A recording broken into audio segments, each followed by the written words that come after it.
저는 오늘 본문의 말씀을 가지고 이스라엘을 인도하시는 하나님, 이런 제목으로 하나님 말씀을 증거하도록 하겠습니다. 오늘 본문은 이스라엘이 출애굽을 합니다.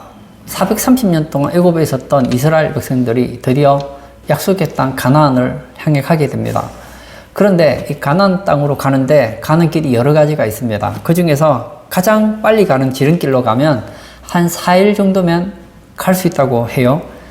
그런데 그 짧은 길로 가려고 하면 호전적이고 적대적인 블레셋 사람의 땅을 통과해야 됩니다. 그럼 반드시 블레셋과 전쟁을 해야 된다는 거예요. 하나님께서는 이스라엘 백성들이 이 블레셋 사람을 만나게 되면 다시 겁을 먹고 애굽으로 돌아올 가능성이 있다는 걸 아셨기 때문에 돌아서 광야길로 인도했던 것을 보게 되거든요. 저는 오늘 본문의 말씀을 통해서 이스라엘을 인도하시는 하나님의 모습을 보려고 합니다. 이스라엘을 인도하셨던 하나님의 모습은 교회를 인도하시는 하나님의 모습, 우리 성도 한 사람 한 사람을 인도하시는 하나님의 모습을 잘 보여준다는 겁니다. 첫 번째, 광야의 길로 인도하십니다. 제가 18절을 읽도록 하겠습니다. 그러므로 하나님이 홍해의 광야길로 돌려 백성을 인도하심에 이스라엘 자손이 애굽 땅에서 대열을 지어 나올 때에, 하나님께서는 전지하시죠. 전능하십니다. 다 알고 계시고 무엇이든지 할 수 있는 능력이 있으십니다. 그러면 제가 만약 하나님이라면 이스라엘 백성들을 바로 가나안 땅으로 가기도 할 수 있었을 텐데 하나님께서는 그렇게 하지 않으셨다는 거예요. 그러므로 하나님이 홍해의 광야길로 돌려 백성을 인도하심에, 백성을 인도하는데 어느 길로 인도하셨다고 합니까? 홍해의 광야길로 인도하셨다. 여기 이 광야라는 단어는 사막, 황량한 땅, 사람이 거주하지 않는 곳을 의미합니다. 여러분, 우리는 뭐 광야에서 여행을 해보진 않았지만 사막을 한번 생각해 보세요. 황량한 땅, 사람이 거주하지 않는 곳으로 다닌다고 해보십시오. 얼마나 힘들겠습니까? 이것은 하나님께서 자기 백성을 연단하심을 가르쳐 준다는 거예요. 하나님은 그의 백성을 집안의 화초의 꽃처럼 그렇게 기르기를 원하지 않으십니다. 하나님은 우리가 어떤 조건에서도 자족하고 어떤 조건에서 이겨나갈 수 있는 강한 믿음의 성도가 되기를 원하십니다. 따라서 하나님께서는 그의 자녀들을, 그의 백성들을 연단하신다는 거예요. 요한계시록에 보면 요한계시록 7장에 흰옷을 입은 무리가 나옵니다. 이 흰옷 입은 무리는 예수님 믿고 구원받은 무리들을 가르쳐 줍니다. 그런데 이 흰옷 입은 무리에 대한 특징이 나옵니다. 큰 환난에서 나왔다 했습니다. 큰 환난. 하나님은 전능하시지 않습니까? 그러면 어려움에서 건져주실 수 있었을 텐데, 하나님께서는 어려움을 당하지 않게 하실 수도 있었을 텐데 큰 환난에서 나왔다는 겁니다. 환난을 당하지 않은 건 아니에요. 그러나 그 환난을 이기게 하셨다는 것을 가르쳐 준다는 겁니다. 예수 믿는 우리 성도들이 기억해야 될 것은 하나님은 그의 백성들을 아무 어려움 없이 인도하지 않는다는 거예요. 신앙생활 하시는 분들은 이런 생각이 있죠. 내가 예수님 믿으면 하나님께서 나를 꽃길로만 인도하실 거야. 내 인생에 어려움 없도록 해주실 거야. 그러면 좋지요. 근데 성경에 나와 있는 하나님은 이스라엘 백성들을 광야의 길로 인도하셨던 것처럼 우리를 연단의 길로 인도하셨다는 거예요. 요한계시록 12장에 보면 한 임신한 여인에 대한 이야기가 나옵니다. 이 여인은 해를 입은 여인이다 라고 나와 있어요. 교회를 상징해 주고 있습니다. 근데 이 교회가 영으로부터 굉장한 박해를 받습니다. 그래서 어디로 도망을 가느냐? 광야로 갑니다. 광야에서 양육을 받는다, 성경은 가르쳐 주고 있어요. 광야에서 양육 받는다는 것이 무슨 말일까요? 거기서 연단을 받는다는 것을 가르쳐 준다는 거예요. 그리고 대환란을 통과한 후에 최후의 승리로 인도함을 받는 것을 우리에게 보여준다는 것입니다. 따라서 우리에게 여러 가지 연단이 찾아올 때에 나쁘게만 생각하지 마세요. 하나님이 왜 우리에게 연단을 허락하실까요? 우리에게 유익이 되기 때문입니다. 성경에 보면 하나님께서는 이스라엘 백성들을 40년 동안 광야의 생활을 했는데 이것을 독수리가 그의 새끼를 돌보는 것처럼 이스라엘 백성들을 양육했다고 가르쳐주고 있습니다. 독수리가 그의 새끼를 인도하는 것과 하나님이 이스라엘 백성들 인도하는 것과 어떤 유사성이 있을까요? 독수리는 새끼를 놓을 때 먼저 둥지를 만들 때 먼저 가급적이면 이 가시나무나 아니면 딱딱한 나무를 가지고 깝니다. 그리고 그 위에 부드러운 깃털을 덮죠. 그리고 알을 낳지요. 그러면 독수리 새끼가 태어나요. 그럼 어미 독수리가 날아다니면서 새끼 독수리에게 먹을 것을 가져다 줍니다. 얼마나 맛있고 좋은지 몰라요. 거기서 끝나면 좋겠는데 어미 독수리가 볼 때에 어느 정도 나이가 들었어요. 그러면 어미 독수리가 새끼 독수리에게 얘기를 하는 거예요. 내 등에 타라. 내 등에 타라. 독수리는 새끼를 절벽에 둥지를 두잖아요. 밑을 보니까 어지러워요. 안 타요. 그러면 어떻게 하느냐? 어미 독수리가 깃털을 치워버려요. 그리고 부드러운 돌을 치워버려요. 그러면 딱딱한 돌과 날카로운 나뭇가지가 새끼 독수리를 막 찌르는 거예요. 그럼 아프니까 어떻게 합니까? 할 수 없이 어미 독수리의 등에 타죠. 그러면 이 어미 독수리가 새끼 독수리를 등에 업고 막 하늘로 창공을 향해서 막 날아갑니다. 그러다가 뚝 떨어뜨리는 거예요. 그러면 새끼 독수리가 날 살려라 하면서 막 날갯짓을 하겠죠. 그런데 이 퍼덕퍼덕거리지만 결국은 힘이 없기 때문에 바닥에 떨어져 죽을 수밖에 없습니다. 그러나 떨어지기 직전에 어미 독수리가 와서 다시 등에 태운다는 거예요. 이런 훈련을 거듭하다 보면 우리가 아는 세중의 왕, 독수리가 만들어진다는 거예요. 새끼 독수리는 생각하죠. 아, 어미 독수리가 왜 나를 이렇게 힘들게 하늘에서 떨어뜨리나? 세중의 왕을 만들기 위해서 아니겠습니까? 마찬가지로 하나님께서 왜 우리에게 연단을 허락하실까요? 그것은 우리로 하여금 이 세상에서 어떤 조건에서도 자족하고 어떤 환경에서도 이겨나갈 수 있는 강한 성도로 만들기 위해서라는 겁니다. 이스라엘을 인도하시는 하나님의 모습 첫 번째, 광야의 길로 인도하십니다. 이것은 자기 백성을 연단하심을 가르쳐 줍니다. 두 번째, 구름 기둥, 불 기둥으로 인도하십니다. 제가 21절을 또 읽도록 하겠습니다. 여호와께서 그들 앞에서 가시며 낮에는 구름 기둥으로 그들을 인도하시고 밤에는 불 기둥을 그들에게 비추사 낮이나 밤이나 진행하게 하시니. 여기 보면 인도하시는데 어떻게 인도하십니까? 낮에는 구름 기둥으로 그들을 인도하십니다. 밤에는 불 기둥을 그들에게 비추어서 인도하십니다. 그런데 여러분, 이게 구름 기둥과 불 기둥은 두 개의 기둥이 아니에요. 하나의 기둥입니다. 하늘에 구름이 떠 있어요. 이 구름을 가리켜서 신학적인 용어로 이 쉐키나의 구름이라고 합니다. 하나님의 영광의 구름입니다. 그러면 낮에 그 구름이 하늘 위에 둥실둥실 떠다녀요. 움직이는 거예요. 이스라엘 백성들을 이끌어갑니다. 그러면 낮에는 그 구름 기둥을 보고 가는데 문제는 밤입니다. 밤이 되면 어두워서 구름이 잘 안 보이잖아요. 그러면 그 구름 기둥에서 안에서 불빛이 난다는 거예요. 진짜 불타는 그런 기둥이라는 것이 아니라 환하게 영광의 빛이 비친다는 거예요. 그러면 그 길을 인도함을 받을 수 있다는 것이죠. 오늘 본문에 인도하시고 이 단어의 원어의 뜻은 이끌어내다, 통치하다, 운반하다 이런 뜻을 가지고 있습니다. 하나님께서는 이스라엘 백성들을 이끌어내십니다. 하나님은 이스라엘 백성들을 통치하십니다. 마치 주인이 물건을 운반하는 것처럼 하나님께서 그의 백성들을 그렇게 운반하시더라는 거예요. 그러면 오늘 이 시대에 하나님께서는 우리를 구름 기둥과 불 기둥으로 인도하십니까? 하늘을 보세요. 하늘에 구름이 있지만 하나님이 그 구름 기둥을 가지고 우리가 어디로 가야 될 때 하늘에 구름 기둥을 가지고 확 인도하는 거예요.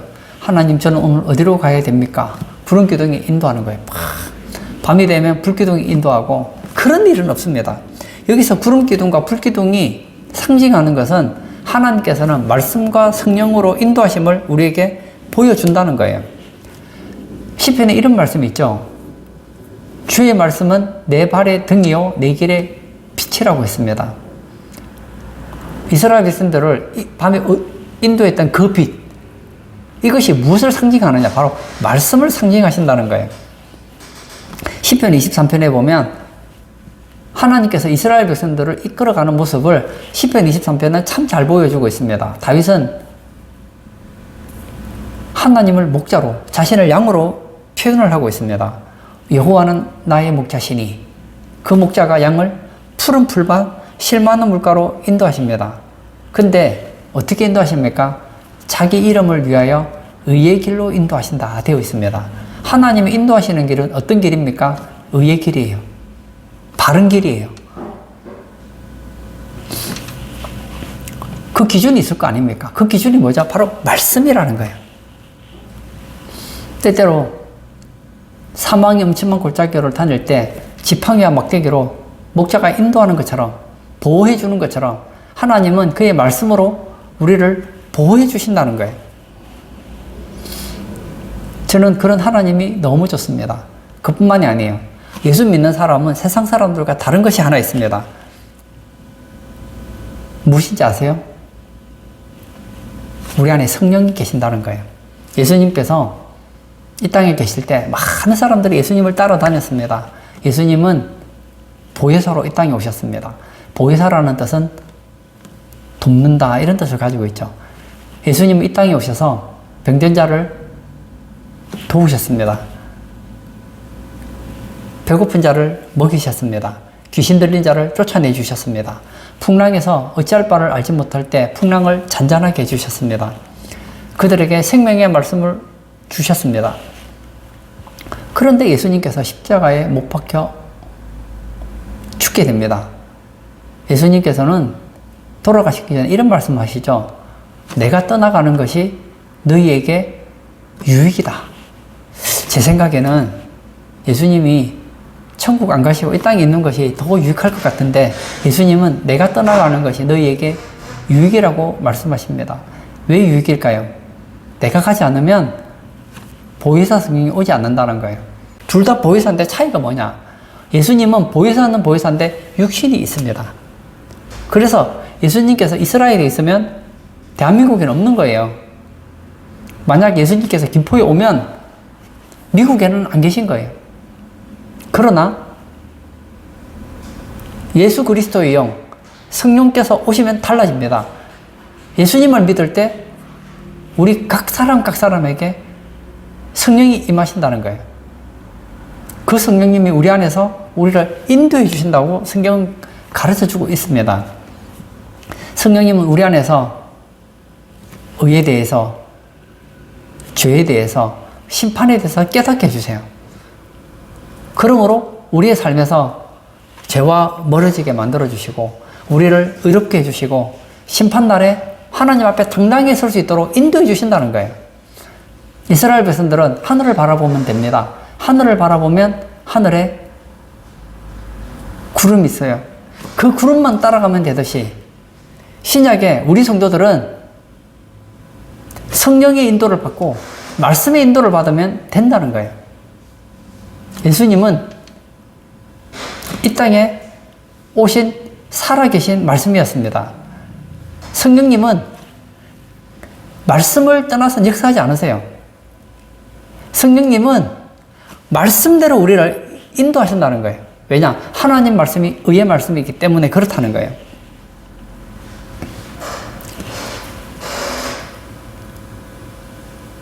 양과 목자의 관계를 한번 생각해 보세요. 목자가 앞을 갑니다. 그러면 양이 목자를 졸졸졸졸 따라다녀요. 따라다닐 때 양이 어떤 생각을 가지든 중요하지 않습니다. 양이 목자를 따라다니면 결국은 무엇이 나타나게 되죠? 푸른 풀밭이 나타나게 되어 있어요. 쉴만한 물가를 만나게 되어 있다는 거예요. 목자를 따라가는 동안에 사망의 음침한 골짜기를 만날 때도 있지만 결국은 다 보호해 주신다는 거예요. 하나님의 인도를 받는다는 것은 그렇게 좋다는 거예요. 그런 의미에서 저는 우리 성도님들이 말씀을 가까이 하기를 바랍니다. 하루의 시작을 여러분은 무엇으로 하십니까? 쉽지 않겠죠. 하지만 저는 여러분들이 하루의 시작을 성경과 함께 시작하기를 바랍니다. 하루의 끝을 말씀과 함께 마무리 짓기를 부탁드립니다. 그리고 보혜사 성령은 헬퍼예요. 헬퍼. 돕는 분이라고. 우리를 돕기 위해 오신 분이에요. 그러면 여러분, 오늘로 말하면 보혜사는 마치 변호사와 같은 존재거든요. 옆에서 우리가 어려움을 당할 때 도와주실 수 있는 분이에요. 어떤 분은 기도가 잘 안 된대요. 우리가 마땅히 빌 바를 알지 못할 때 성령께서 우리 안에서 말할 수 없는 탄식으로 우리를 위해 기도하십니다.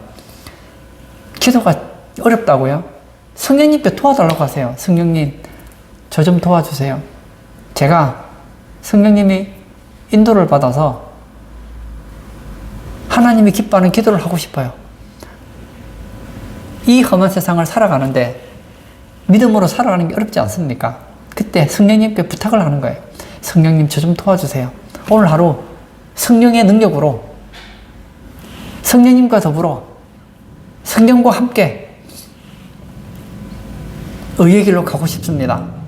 이스라엘 백성들이 구름 기둥과 불 기둥의 인도를 받아서 약속의 땅 가나안을 갔던 것처럼 성령님, 제 삶 속에 늘 함께 하심으로 잘못된 길로 가지 않고 올바른 길로 가게 해주세요. 얼마나 좋습니까?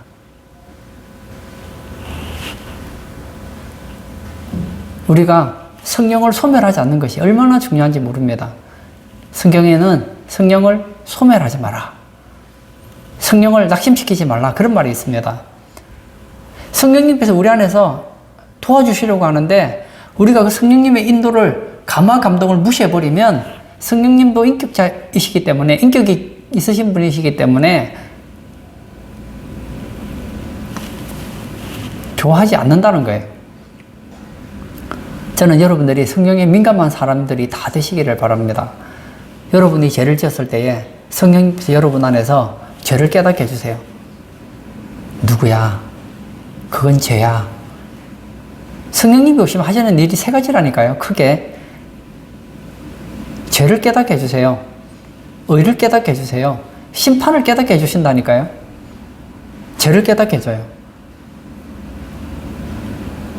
그런 죄를 지으면 안 돼, 회개해야지 하고 감동을 줄 때 회개하라는 거예요.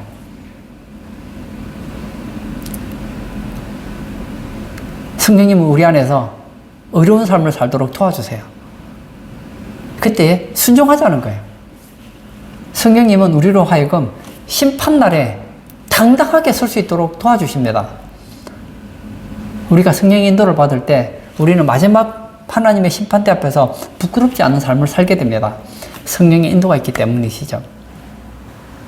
하나님께서는 이스라엘 백성들을 인도할 때 그냥 인도하는 게 아니에요. 그들을 광야로 인도했다 했습니다. 광야는 어떤 곳이라고요? 힘든 곳입니다. 연단의 곳입니다. 그곳에서 모난 부분이 깎아지는 거예요. 우리의 거룩하지 못한 부분들이 다듬어지는 기간이라고요. 뿐만 아니라 환경적으로는 광야고 하늘을 바라보았더니 하늘에는 구름 기둥과 불 기둥이 있는 것처럼 여러분의 삶에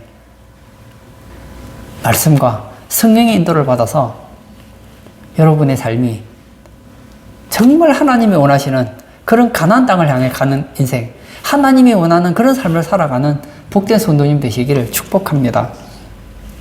이스라엘을 인도하시는 하나님, 첫 번째, 광야의 길로 인도하십니다. 이것은 자기 백성을 연단하심을 가르쳐 줍니다. 두 번째, 구름 기둥, 불 기둥으로 인도하십니다. 이것은 말씀과 성령님으로 인도하심을 가르쳐 줍니다. 세 번째, 낮이나 밤이나 진행하게 하심을 가르쳐 줍니다. 제가 21절과 22절을 또 읽도록 하겠습니다. 여호와께서 그들 앞에서 가시며 낮에는 구름 기둥으로 그들의 길을 인도하시고 밤에는 불 기둥을 그들에게 비추사 낮이나 밤이나 진행하게 하시니 낮에는 구름기둥 밤에는 불기둥이 백성 앞에서 떠나지 아니하니라. 여기 보면 하늘에 봤더니 하늘에 구름기둥이 있습니다. 그 구름기둥이 그들을 인도해요. 밤에는 불기둥이 그들을 인도합니다. 그런데 낮이나 밤이나 진행하게 하신다는 거예요. 이 구름기둥과 불기둥이 어떤 날은 인도하시고 어떤 날은 인도 안 하시고 그게 아니라는 거예요. 낮이나 밤이라는 것은 하나님께서 항상 함께 하심을 가르쳐 주신다는 거예요. 22절에 낮에는 구름기둥 밤에는 불기둥이 백성 앞에서 떠나지 아니하니라. 여기서 떠나지 않는다, 아니하리라는 말은 헬라어로 절대 아니다, 결코 아니다, 강한 절대 부정을 가르쳐 준다는 거예요. 하나님께서는 절대 떠나지 않고 결코 떠나지 않고 떠나는 일은 절대 없다는 거예요. 저는 그 하나님이 너무 좋습니다. 시편 23편 목자와 양을 보십시오. 목자가 양을 인도합니다. 저는 양을 길러보지는 않았지만 양이 눈이 굉장히 나쁘대요. 마이너스죠. 그리고 다른 동물들은 자기를 보호할 수 있는 어떤 무기라든지 특별한 어떤 재주가 있습니다. 어떤 동물은 약한 대신에 나무를 잘 타요. 어떤 동물은 작은 대신에 달리기를 잘합니다. 어떤 동물은 잘 숨어요. 근데 양은 겁이 많아요. 앞도 잘 못 봐요. 자기를 지킬 무기도 없어요. 만약 목자가 양을 지켜주지 않는데 광야로 나갔다, 100% 다 죽습니다. 그런데 목자가 양을 지켜주잖아요.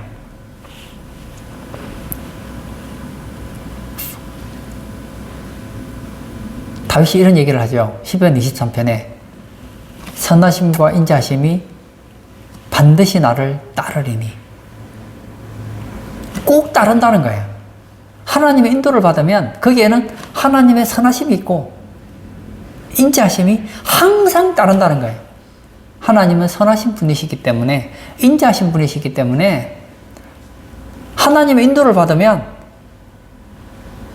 그의 삶이 선함이 가득해요. 하나님의 인자하심을 경험하게 된다는 거예요. 오늘 예배 참석하신 사랑하는 성도님, 혹시 우리 성도님들 중에 하나님의 인도를 부담스럽게 생각하시는 분 있지 않으십니까? 하나님, 제가 주일에는 예배 드릴게요. 6일 동안 내버려 두세요. 제가 알아서 신앙생활을 잘 할게요. 오늘 성경을 보세요. 하나님 이스라엘 백성들을 내버려 두지 않았어요. 이스라엘 백성들에게 이제 가나안 땅을 가야 되니까 너희들이 알아서 가나안 땅까지 오거라, 거기서 만나자, 그러지 않았다고요. 이스라엘 백성들 의지와 상관없어요. 하늘에는 구름기둥과 불기둥이 있고 그들은 광야에서 40년 동안 살았다는 거예요. 여러분, 내가 생각하는 하나님을 믿지 마십시오. 성경이 말하는 하나님을 믿으십시오.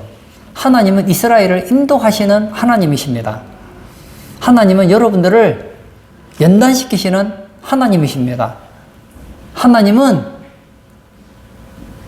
여러분들을 말씀과 성령으로 인도하시는 하나님이십니다. 우리 하나님은 항상 우리와 함께 하심으로 인도하시는 하나님이시라는 거예요. 복음성 가사 중에 제가 와닿는 복음성 가사가 하나 있습니다. 제가 한번 읽어드리도록 하겠습니다. 주만 바라볼지라. 제가 읽도록 하겠습니다. 이 찬양 가사 중간에 보면 하나님 사랑의 눈으로 너를 어느 때나 바라보시고 하나님 인자한 귀로서 언제나 너에게 기울이시니 어두움에 밝은 빛을 비춰주시고 너의 작은 신음에도 응답하시니 너는 어느 곳에 있든지 주를 향하고 주만 바라볼지라. 너는 어느 곳에 있든지 주를 향하고 주만 바라볼지라. 하나님은 우리를 인도하기를 기뻐하시는 하나님이십니다. 오늘 예배 참석하신 사랑하는 성도님, 이스라엘을 인도하셨던 하나님은 여러분을 인도하십니다. 그 하나님을 바라보시고 하나님의 인도를 날마다 받으시는 복된 성도님 되시길 주의 이름으로 축복합니다. 이 시간 한번 같이 기도하기를 원합니다. 예수님 믿는 순간 우리는 하나님과 뗄래야 뗄 수 없는 관계입니다. 하나님은 우리를 인도하기를 기뻐하시는 하나님이십니다. 하나님은 우리를 광야로 인도하십니다. 하나님은 말씀과 성령으로 우리를 인도하십니다. 항상 우리를 함께 하심으로 인도하십니다. 그러므로 하나님은 우리를 인도하는 걸 기뻐하시는데 우리가 인도받기를 거부하면 안 되겠죠. 우리도 하나님의 인도받기를 사모해야 되지 않겠습니까? 이 시간 기도할 때 하나님께서 나를 인도하기를 원하시는 것처럼 저 또한 하나님의 인도를 받기를 원합니다. 저희 눈은 주님을 향하고 하나님만 바라보고 하나님의 인도받는 삶이 되기를 원하오니 날마다의 삶, 1년 365일 하나님의 인도를 받는 그런 삶이 되게 해달라고 우리 다 같이 기도하도록 하겠습니다.